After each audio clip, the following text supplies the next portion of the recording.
হেই বন্ধুরা, কথা মতো আজ আমি হাজির হয়েছি 2011 সালে মুক্তিপ্রাপ্ত একটি American superhero film captain America the first Avenger নিয়ে। এই ফিল্মটি মার্ভেল সিনেম্যাটিক ইউনিভার্সের পুরো সিরিজের 5 নম্বর কাহিনী। এর আগে আমি মার্ভেলের প্রথম 4টে কাহিনী অলরেডি এক্সপ্লেন করে দিয়েছি, তাই এখনও তোমরা যদি সেই সব স্টোরিগুলো না দেখে থাকো তাহলে অবশ্যই আমার চ্যানেলে গিয়ে তাড়াতাড়ি দেখে নাও। আমি যখন এই ভিডিওটি বানাচ্ছি তখন এই মুভিটির IMDb রেটিং 6.9 আউট অফ 10। তো আর বেশি কথা না বাড়িয়ে এখন সোজা চলে যাব মেন স্টোরির দিকে।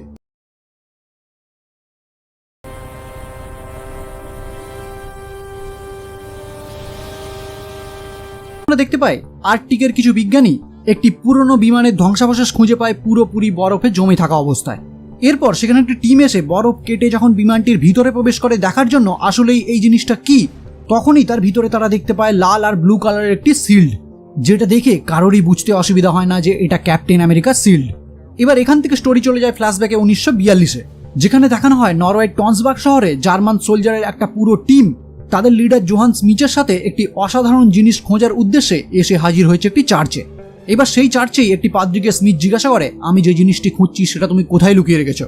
তখন পাদ্রী তাকে উত্তরে জানায়, যে জিনিসটি তুমি খোঁজ করছো সেটা কোনো সাধারণ জিনিস না, ওটা দেবতাদের শক্তি, যেটা তুমি কোনোদিনই নিজের আয়ত্তে আনতে পারবে না। কিন্তু তখনই স্মিথ তার নিজের বুদ্ধির সাহায্যে পাশেই থাকা একটি দেয়ালে সুইচ প্রেস করে তার মধ্যে থেকে একটি বক্স পায়, আর যার মধ্যেই সে দেখতে পায় টেসারঅ্যাক্ট। এবার এখান থেকে সিন চেঞ্জ হয় আর আমরা দেখতে পাই নিউ ইয়র্ক সিটিতে একটি ক্যাম্পে কিছু তরুণদের সেনাবাহিনীতে ভর্তি নেওয়া হচ্ছে। আর এখানেই আমরা দেখতে পাই এই ফিল্মের মূল চরিত্র স্টিভ রজারকে, মানে ক্যাপ্টেন আমেরিকাকে। যেহেতু এই টাইমে ওয়ার্ল্ড ওয়ার 2 চলছে, তাই স্টিভের ইচ্ছা ছিল এই যুদ্ধরত অবস্থায় সেনাবাহিনীতে ভর্তি হয়ে দেশের জন্য কিছু করার।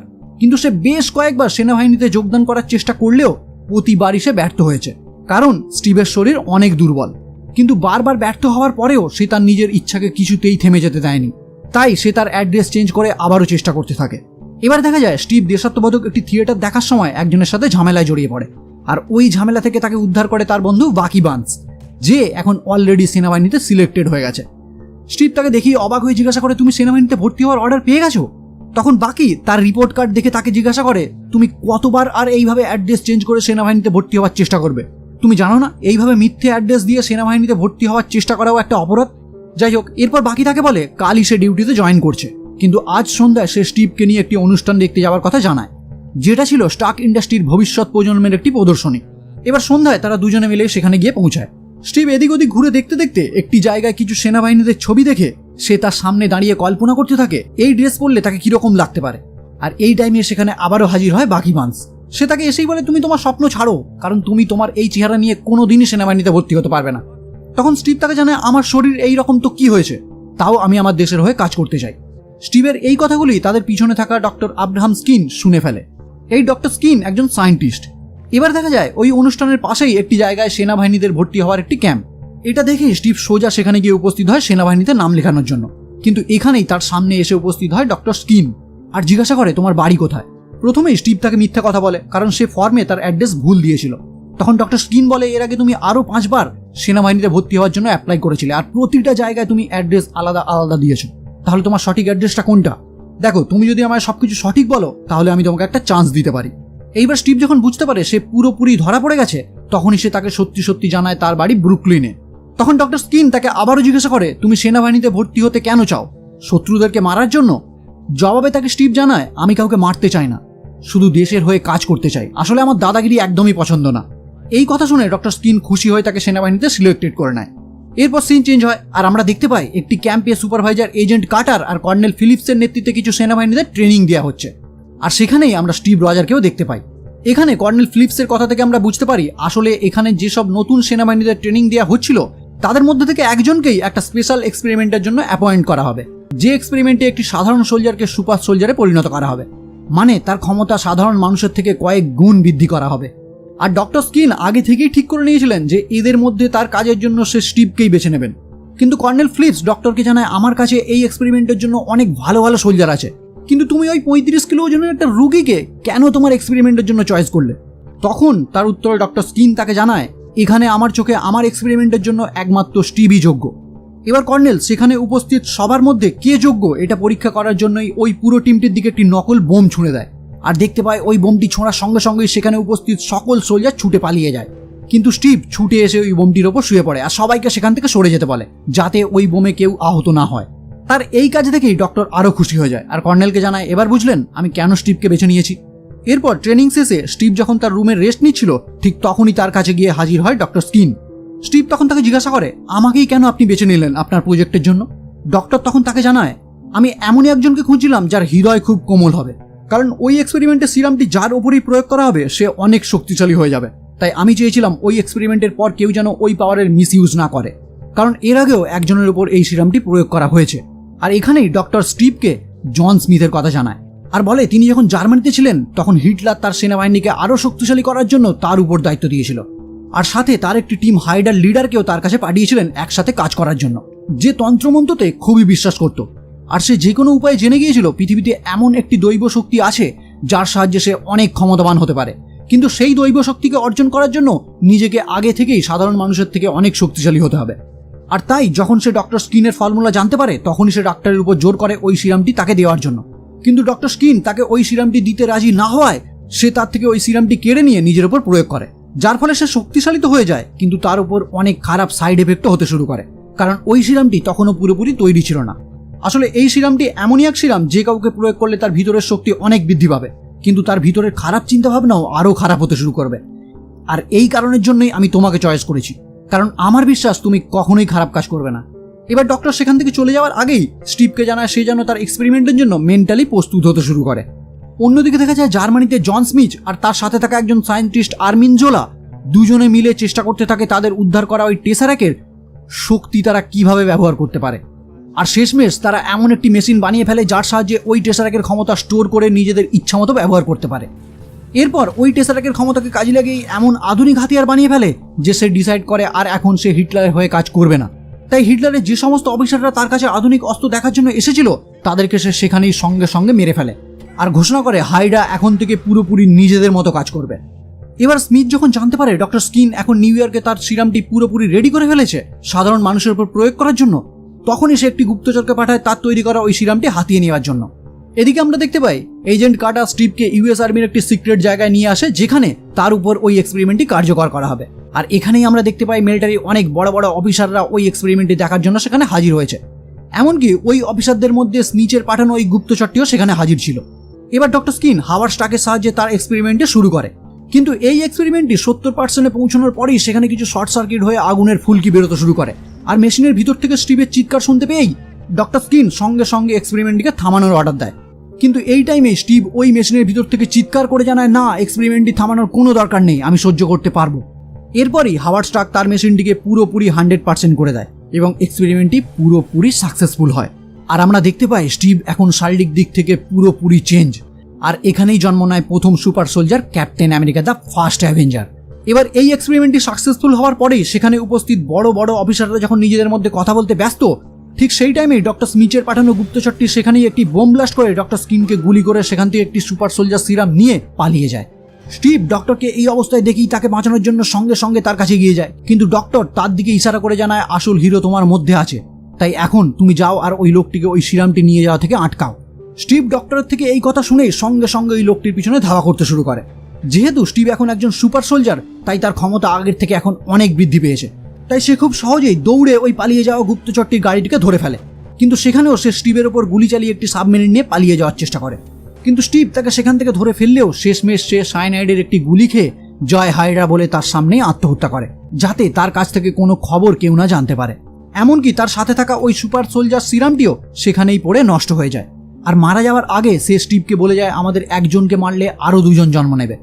যাই হোক, এবার ডক্টর স্কিন যেহেতু এখানেই মারা যায় আর তার তৈরি ওই শেষ সিরামটিও এখানেই নষ্ট হয়ে যায়, তাই গভর্নমেন্ট চেষ্টা করে স্টিভের থেকে রক্ত নিয়ে ওই সিরামটি আবারও তৈরি করার।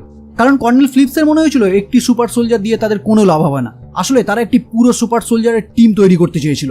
তাই স্টিভকে কোনো যুদ্ধে না পাঠিয়ে তাকে রেখে দেওয়া হয় রিসার্চ কন্টিনিউ করার জন্য। কিন্তু স্টিভের কাজের ফলে সে পুরো নিউ ইয়র্কে ফেমাস হয়ে যায়, আর এর ফায়দা উঠিয়েই গভর্নমেন্ট তাকে একটি পাবলিক ফিগার বানিয়ে একটি রঙিন ড্রেস পরিয়ে স্টেজে তুলে ওয়্যারবন্সের অ্যাডভার্টাইজমেন্ট করায়। আর স্টিভকে জানানো হয় এখান থেকে যে টাকা উপার্জন হবে সেটা পুরোপুরি সেনাবাহিনীর কাজে ব্যবহার করা হবে। যেহেতু স্টিভ দেশের হয়ে কিছু করতে চেয়েছিল, তাই এই কাজ করার ইচ্ছে না থাকলেও সেনাবাহিনীর কিছু লাভ হবে ভেবে সে বিভিন্ন শহরে ঘুরে ঘুরে এইরকম স্টেজ পারফরমেন্স করতে থাকে। এইরকমই ইটালি সফরে মিলিটারিদের কিছু সক্রিয় কর্মীদের জন্য পারফরমেন্স করার সময় স্টিভ জানতে পারে তার বন্ধু বাকি বান্স স্মিচের কিছু বাহিনীর বিরুদ্ধে লড়াই করতে গিয়ে মারা গেছে, কিন্তু এই কথাটি তার কোনো মতেই বিশ্বাস হয় না। তাই সে ঠিক করে তার বন্ধুকে বাঁচাতে সে নিজে সেখানে যাবে। আর এই কথাটি যখন এজেন্ট কার্টার জানতে পারে, সে তাকে বলে এই কাজে আমি তোমাকে সাহায্য করতে পারি। এরপরই আমরা দেখতে পাই এজেন্ট কার্টার হাওয়ার্ড স্টার্কের সাহায্য নিয়ে একটি প্লেনে করে স্টিভকে পৌঁছে দেয় হাইডার বেস ক্যাম্পের কাছাকাছি। এবার সেখানে পৌঁছে নিজের বুদ্ধি কাজে লাগিয়ে সুকৌশলে সে হাইডার বেস পর্যন্ত পৌঁছে যায়। আর সেখানে পৌঁছে স্টিভ তার বন্ধু সহ সেখানে বন্দী সমস্ত সোলজারদের মুক্ত করে দেয়। ফলে সেখানে বন্দী থাকা ওইসব সোলজাররা বাইরে বেরিয়ে এই হাইডার সোলজারদের বিরুদ্ধে লড়াই শুরু করে দেয়। এমনকি হাইডার তৈরি আধুনিক অস্ত্র কবজা করে ওই অস্ত্র দিয়েই তাদের উপর হামলা করতে থাকে। এবার এইসব ঘটনা যখন স্মিথ জানতে পারে আর দেখতে পায় তাদের অবস্থা খুবই শোচনীয়, তখন সে সঙ্গে সঙ্গেই ওই জায়গাটাকে নিজেই ধ্বংস করে দিতে শুরু করে, যাতে তার ওই বেস থেকে ইউএস আর্মির দল কোনো তথ্য সংগ্রহ করতে না পারে। এবার এখান থেকে পালিয়ে যাওয়ার সময় সে মুখোমুখি হয় স্টিভের। আর এখানে স্মিথ রিভিল করে যে super soldier serum captain America use করছে ওই একই সিরাম সে নিজেও ইউজ করছে, কিন্তু ওই সিরামের সাইড এফেক্টেই তার পুরো মুখমণ্ডল বদলে গেছে একটি লাল কঙ্কালে। এতক্ষণে তার ওই জায়গাটি পুরোপুরি ধ্বংস হতে শুরু হয়ে গেছে। তাই সে আর তার সাথে থাকা সায়েন্টিস্ট আর্মিন জোলা দুজনে মিলে সেখান থেকে পালিয়ে যায়। এবার ক্যাপ্টেন আমেরিকা সেখান থেকে উদ্ধার করা সমস্ত সৈন্যদের ফিরিয়ে আনে, এমনকি সেখান থেকে উদ্ধার করা হাইডার কিছু আধুনিক যন্ত্র সঙ্গে নিয়ে আসে। আর তার এই কাজের জন্যই সবাই এত খুশি হয়ে যায় যে সবাই তাকে এখন সত্যি ক্যাপ্টেন আমেরিকা হিসেবে মেনে নেয়। এরপরই সে সিদ্ধান্ত নেয় হাইডার সমস্ত বেস সে এক এক করে ধ্বংস করে দেবে। এই জন্য সে তার বন্ধু বাকি ও সেখান থেকে উদ্ধার করে কিছু সোলজারদের নিয়ে একটি টিম তৈরি করে। এবার যখন সবাই মিলে তৈরি হতে থাকে তাদের নেক্সট মিশনের জন্য, তখন স্টিভ দেখা করে হাওয়ার্ড স্টার্কের সাথে। মিস্টার স্টার্ক তাকে তখন অনেক রকমের আধুনিক শিল্ড দেখাতে শুরু করে, কিন্তু স্টিভ সাইডে পড়ে থাকা একটি শিল্ড উড়িয়ে স্টার্ককে জিজ্ঞাসা করে এটা কেমন হবে। তখন মিস্টার স্টার্ক তাকে জানায় এটা ভাইব্রেনিয়াম দিয়ে তৈরি, যেটা সাধারণ স্টিলের থেকে অনেক বেশি শক্তিশালী কিন্তু ওজনে অনেক কম, এমনকি এটা যে কোনো রকমের তরঙ্গ প্রতিরোধ করতে সক্ষম। এরপরই আমরা দেখতে পাই স্টিভ তার ড্রেস পরে শিল্ড নিয়ে পুরোপুরি রূপে তৈরি হয়ে বেরিয়ে পড়ে নেক্সট মিশনে। আর তার পুরো টিম মিলে বিভিন্ন দেশে থাকা হাইডার গোপন ঘাঁটিগুলোকে এক এক করে ধ্বংস করতে শুরু করে। এরপর অ্যাট লাস্ট তারা একদিন খোঁজ পায় স্মিথের মেন সায়েন্টিস্ট আর্মিন জোলা। আর তাকে ধরার জন্যই ক্যাপ্টেন আমেরিকা পৌঁছে যায় একটি চলন্ত ট্রেনে, যেখানে সে আর্মিন জোলাকে ধরে তো ফেলে, কিন্তু ওই চলন্ত ট্রেনের মধ্যে গার্ডেদের সাথে মারামারি করার সময় তার বন্ধু বাকি বান্স ট্রেন থেকে নিচে পড়ে যায়। ক্যাপ্টেন আমেরিকা তাকে বাঁচানোর অনেক চেষ্টা করে, কিন্তু সে তাকে বাঁচাতে ব্যর্থ হয়। এবার আর্মিন জোলাকে সেখান থেকে ধরে একটি মিলিটারি বেস ক্যাম্পে নিয়ে এসে জিজ্ঞাসাবাদ করা হয়। তখন সে জানায় স্মিথকে আটকানো এখন কোনোভাবেই সম্ভব না, কারণ সে টেসারেকের ক্ষমতা হাসিল করে ফেলেছে। আর এখন সে আর রেড স্কাল মানে স্মিথ মিলে পৃথিবীর বিভিন্ন জায়গায় বোম ব্লাস্ট করার প্ল্যান করেছে, আর তার প্রথম টার্গেটই হচ্ছে আমেরিকা। এটা জানার পরেই তাকে থামানোর জন্য ক্যাপ্টেন আমেরিকা তার পুরো টিম নিয়ে সোজা হাইডার হেডকোয়ার্টারে হামলা করে। সেখানে গিয়ে ক্যাপ্টেন আমেরিকা এক এক করে সবাইকে মারতে শুরু করে, কিন্তু একটা টাইমে হাইডার লোকেরা তাকে পুরোপুরি চারিদিক থেকে ঘিরে ফেলে। তারপরেই তারা ক্যাপ্টেন আমেরিকাকে ধরে রেড স্কালের সামনে নিয়ে আসে। এবার রেড স্কাল যখন ক্যাপ্টেন আমেরিকাকে মারতে যাবে, ঠিক তখনই সেখানে এসে হাজির হয় ইউএস আর্মির কিছু সোলজার। এর ফলে ক্যাপ্টেন আমেরিকাকে মারতে ব্যর্থ হয়ে একটি প্লেন নিয়ে সেখান থেকে পালানোর চেষ্টা করে। আর ক্যাপ্টেন আমেরিকা এজেন্ট কার্টার আর কর্নেল ফিলিপসের সাহায্যে একটি গাড়ি নিয়ে তার পিছনে ধাওয়া করতে শুরু করে। আর একটা টাইমে তার প্লেনটি টেক অফ করার আগেই ক্যাপ্টেন আমেরিকা ওই প্লেনটিতে উঠে পড়ে। এরপর প্লেনের ভিতরে প্রবেশ করেই সে লক্ষ্য করে প্লেনের ভিতরে অনেকগুলি বোমা মজুদ করা আছে, এমনকি প্রত্যেকটি বোমার গায়ে জায়গার নাম পর্যন্ত উল্লেখ করা আছে কোন কোন জায়গায় ওই বোমগুলি নিক্ষেপ করা হবে। এরই মধ্যে সেখানে হাইডার কিছু সৈন্য এসে উপস্থিত হওয়ায় তাদের সাথে লড়াই করতে করতে ফাইনালি সে পৌঁছে যায় রেড স্কালের সামনে। আর এবার শুরু হয় দুই সুপার সোলজারের মধ্যে লড়াই। এই লড়াইয়ের মধ্যেই একটা টাইমে ক্যাপ্টেন আমেরিকা তার কাছে থাকা ওই সিলটি যখন রেড স্কালের দিকে ছুঁড়ে মারে, তখন ওই সিলটি সেখানেই টেসারেক যে মেশিনটিতে রাখা ছিল সেটাতে গিয়ে আঘাত করে। ফলে টেসারেক ওই মেশিনটি ভেঙে নিচে পড়ে যায়। আর এইটা দেখতে পেয়েই রেড স্কাল সঙ্গে সঙ্গে টেসারেকটি তার নিজের হাতে তুলে নেয়। আর টেসারেকটি হাতে নেবার সঙ্গে সঙ্গেই ওই টেসারেকটির পাওয়ারের ফলেই সে ওই জায়গা থেকে টেলিপোর্ট হয়ে অন্য একটি গ্রহতে চলে যায়। আর টেসারেকটি সেখানেই প্লেন থেকে নিচে পড়ে যায়। এরপর ক্যাপ্টেন আমেরিকা তাদের হেডকোয়ার্টারে যোগাযোগ করার চেষ্টা করে, আর সেখান থেকেই জবাব পায় এজেন্ট কার্টারের। এজেন্ট কার্টার তাকে বলে আমি তোমার প্লেনটি ল্যান্ড করানোর ব্যবস্থা করছি, কিন্তু ক্যাপ্টেন আমেরিকা তাকে জানায় আমি এই প্লেনটি নিয়ে কিছুতেই শহরে যেতে পারবো না, কারণ এই প্লেনটিতে আগে থেকে এতই বোমা মজুদ করা আছে যে পুরো শহর উড়িয়ে দিতে সক্ষম। তাই আমাকে এটা এমনই নির্জন জায়গায় ল্যান্ড করাতে হবে যার ফলে কোনো ক্ষতি না হয়। এজেন্ট কার্টার এরপরও তাকে আটকানোর চেষ্টা করে, কিন্তু ক্যাপ্টেন আমেরিকা জানায় এটা আমার সিদ্ধান্ত, আমি এটা করবই। আসলে ক্যাপ্টেন আমেরিকা মনে মনে এজেন্ট কার্টারকে খুবই ভালোবেসে ফেলেছিল, যে কারণে তার সাথে থাকা একটি কম্পাসের মধ্যে তার ছবিও সে রেখেছিল। তাই এজেন্ট কার্টার লাস্ট টাইমে তাকে বলে তোমার ডান্স করার কথাটা মনে আছে তো? তখনই ক্যাপ্টেন আমেরিকা তাকে জানায় আমি ঠিক টাইমে তোমার কাছে পৌঁছে যাব। কিন্তু ওই প্লেনটি আর্কটিকে ল্যান্ড করানোর পর পুরো প্লেনটি বরফের মধ্যে চলে যায়, আর প্লেনের ভিতরে থাকা ক্যাপ্টেন আমেরিকাও বরফের মধ্যে জমে যায়। গভর্নমেন্ট তাকে খোঁজার অনেক চেষ্টা করে, কিন্তু তারা টেসারেক খুঁজে পেলেও ক্যাপ্টেন আমেরিকাকে কিছুতেই খুঁজে পায় না। এরপরও হাওয়ার্ড স্টার্ক জানায় তাকে খোঁজা অব্যাহত রাখতে। আর প্রায় 70 বছর পর ওই প্লেনটিকে তারা খুঁজে পায়, যেই সিনটি আমরা একদম মুভির প্রথমে দেখেছিলাম। এবার ক্যাপ্টেন আমেরিকাকে সেখান থেকে উদ্ধার করে শিল্ডের একটি আধুনিক ফেসিলিটির হসপিটালে নিয়ে আসা হয়, যেখানে তার পারিপার্শ্বিক পরিবেশ এমনই করে রাখা হয় যাতে দেখে মনে হয় এখনও 1943 সাল। কিন্তু স্টিভের যখন হুঁশ ফেরে আর তার পাশেই থাকা একটি রেডিওতে সে একটি খেলার কমেন্ট্রি শুনতে পায়, তখনই সে বুঝতে পারে যে খেলার কমেন্ট্রি সে এখন শুনতে পাচ্ছে সেই খেলাতেই সে নিজে ওই মাঠে উপস্থিত ছিল। তাহলে কিভাবে সেই খেলা এখনো চলছে? আর তখনই সে বুঝতে পারে নিশ্চয়ই এখানে কিছু গোলমাল আছে। তাই সে সঙ্গে সঙ্গেই সেখান থেকে বাইরে বেরিয়ে পড়ে, আর বাইরে বেরিয়েই সে পুরোপুরি অবাক হয়ে যায়। এই টাইমেই তার সামনে হাজির হয় শিল্ডের ডিরেক্টর নিক ফিউরি। সে স্টিভকে বলে, ক্যাপ্টেন, আসলে আমি চেয়েছিলাম তোমাকে এই ব্যাপারটা আস্তে আস্তে জানাতে, যাতে তোমার কাছে এই ব্যাপারটা বোঝা খুব সহজ হয়, কিন্তু তুমি এতই চালাক যে সঙ্গে সঙ্গে সবকিছু বুঝে গেছো। আসলে তুমি তোমার জায়গা থেকে 70 বছর এগিয়ে এসেছো, মানে তোমার ওই প্লেনটি ক্র্যাশ করার পর 70 বছর তুমি বরফের মধ্যেই জমেছিলে। আর এখানেই মুভিটি সমাপ্ত হয়। এই মুভির পোস্ট ক্রেডিট সিনে দেখানো হয় নিক ফিউরি ক্যাপ্টেন আমেরিকার সাথে দেখা করে তাকে জানায়, আমার কাছে তোমার জন্য একটা সিক্রেট মিশন আছে। আর এখানেই অ্যাভেঞ্জারের কিছু মুভি ক্লিপ দেখানোর সাথে সাথেই মুভিটি পুরোপুরি সমাপ্ত হয়। তো কেমন লাগলো বন্ধুরা আজকের ভিডিও? যদি ভালো লাগে তাহলে অবশ্যই লাইক করো, কমেন্ট করো, শেয়ার করো, আর এইরকম ভিডিও সবার আগে পেতে চ্যানেলটি অবশ্যই সাবস্ক্রাইব করে বেল আইকনটি ক্লিক করে দিও। তো দেখা হচ্ছে পরের ভিডিও দ্য অ্যাভেঞ্জার নিয়ে, আর ততক্ষণের জন্য বাই।